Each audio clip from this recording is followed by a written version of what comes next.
The Patek Philippe Nautilus is easily one of the most iconic watch designs of all time. But for Chinese brands, I would guess it's probably among the top 5 homages of derivative copies. That being the case, at a certain price range, there's not much difference between one Chinese brand and another, although Poedagar does seem to be one of the most popular ones. So let's have a look at this thing.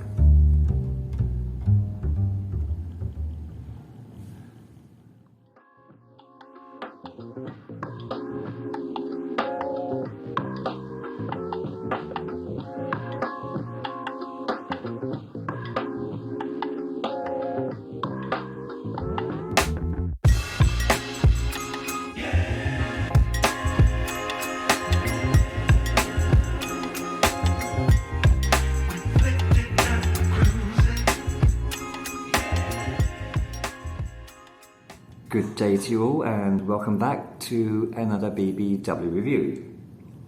So today we have the P613, which is Poedagar's tip of the hat, its nod of the head to Patek Philippe's Nautilus. And all this today, what you will see, costs just $12, packed and shipped from Shenzhen in China. The basic overview of this is a 41mm diameter, well, that's quite a strange diameter, being a strange case shape.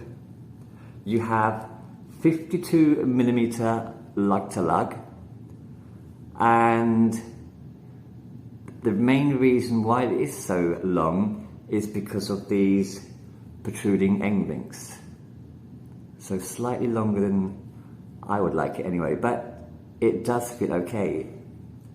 The depth from the bottom to the flat crystal at the top is 10.9mm, and the total weight on this leather strap is 127 grams.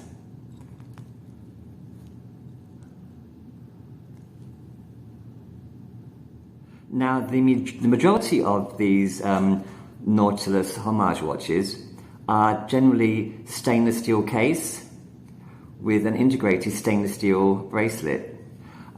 This isn't. The reason I got this in rose gold was because of the blue face and the brown strap. The actual images online, it made it look really nice and a bit different, so I chose the blue, rose gold and brown, not realizing how much bling you can get on a leather strap. Not really happy with that. And because it's an integrated strap, that's going to be quite difficult to change compared to most other watches. It's a basic strength leather strap. The average number of holes, nothing special at all, but it's what you're given, and it's be very difficult to change. The buckle and tang, it's a nice design, nice shape. This is loose and very floppy, so if I have a chance I will change both there. You have 2 keepers, one fixed and one floating, and as I said, I regret buying this model. I wish I bought the standard, which is the stainless steel case and the stainless steel integrated strap, but there you go. The dimensions are 24.7mm, if you do get a lug width for this, narrowing down or tapering down to 17mm.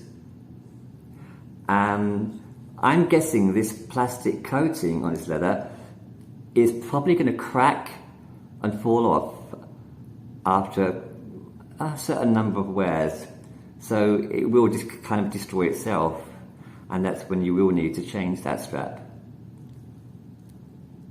Now onto the face itself. I think where the case does let this watch down somewhat, the actual dial makes up for that. The dial is a blue, kind of a fume pattern where it's light in the middle and towards the edge goes to a darker blue or almost a black. You have a sunburst style with a floorboard, this is called a floorboard design, from fading from light to dark. You have the applied battens all around, double at the 12 and half at the 3 to accommodate for the tiny little date window. And the dots are printed in between the minute hand battens. The battens are actually bordered in chrome also, so that's a nice touch. The date window, if you can see that, let me try and zoom in there. It is beveled. There's no border, but the cutout is beveled, so that's quite nice. And it is a very small date window, which I like.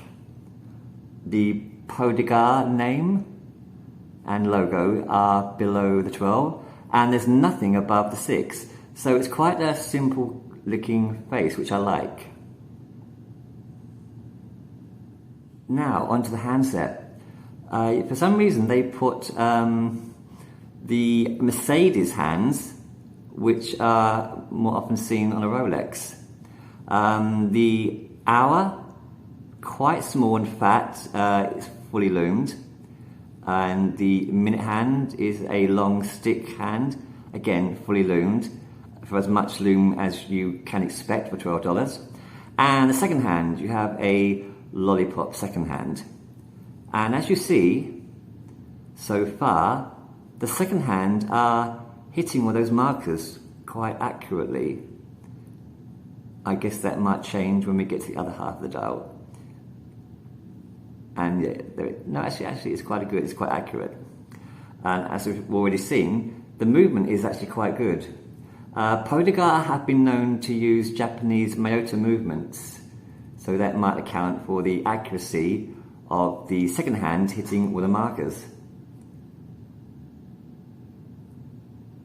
Now here it is on my 6.5-inch wrist.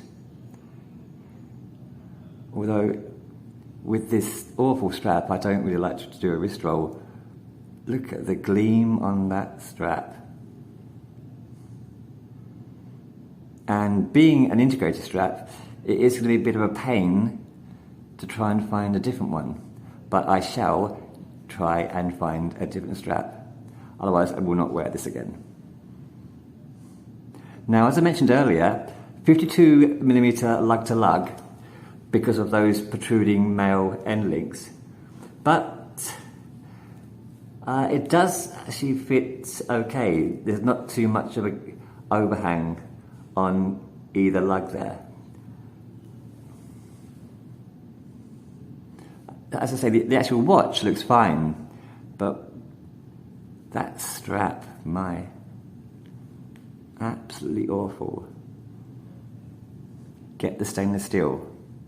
Now, if you've seen any of my other reviews, you'd probably notice, in comparison to this one, that I am a lot more critical of this one than other watches I've reviewed. Mainly because of the bad choice I made in not choosing a homage closer to the original Patek Philippe, which is the silver case and the silver integrated strap. But that's my fault. But being as picky as I can, and regarding a $12 watch, the Poedagar does exceed its price range, and for this reason I would recommend it without doubt.